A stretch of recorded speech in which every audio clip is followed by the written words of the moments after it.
කෙසෙල් ගෙඩි ඉදව ගන්න බැරුව ඉන්න අයට ඔන්න අද වීඩියෝවක් අරන් ආවා. ඔයාලට කරන්න තියෙන්නේ මුලින්ම මෙන්න මේ විදිහට පොල් එල්ලක් හරි මොනවා හරි පත්තු කරලා ඒක උඩින් කුරුඳු කොළ ටිකක් දාගන්න. දාලා ඒකෙන් එන හුමාලෙට මේ කෙසෙල් ඇවරි ටික ක්‍රමක්‍රමයෙන් අල්ලගන්න. ඒක අල්ලද්දි ටිකක් වෙලා ඔයාලටම දැනෙවි.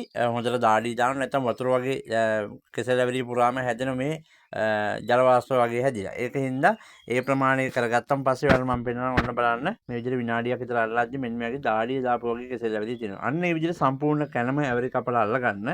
ඊට පස්සේ ඊළඟට කරන්න ඕන කුරුඳු කොළ ටික ඉතුරු ටික අරගෙන තව අහුරක් විතර ගිනි කොටට දාලා හොඳට රත් කරගන්න.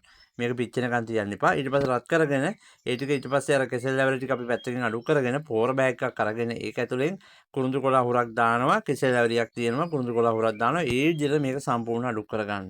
අඩු කරලා හොඳට කටකට ගහලා තියන්න නැත්නම් ඔතල තිබ්බත් ඇති යන්තම් දින දෙකක් යද්දි හොඳට පැහිලා නම් අනිවාර්යෙන් මිදෙනවා. ඒක තමයි මේ අද වැදගත් වෙන හින්දා මට හිතුණා මේක කියලා දෙන්න. අවශ්‍ය අය ඔයාලට මේ ක්‍රමයේ කරලා බලන්න හරිම වැදගත් වෙනවා. ඉතින් ඒ වගේම තව දෙයක් කියන්න ඕන.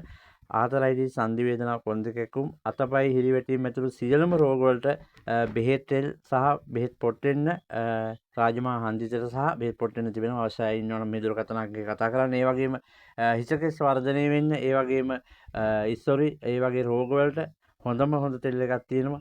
ඒකත් මතක තියාගන්න ඕන. ඔයාලා අවශ්‍ය නම් මේ දුරකථන අංකයට කතා කරන්න. ඔයාලගේ ගෙදරටම අපි යවන්න පුළුවන් කේශාදීප කියන අපේ තෙල් එකක්. ඒ බව මතක් කර සිටිමින් අදට වීඩියෝවෙන් සමුගන්නවා. ඔයාලා මෙන්න මේ විදිහට හදලා ඔයාලගේ අදහසත් ලියන්න.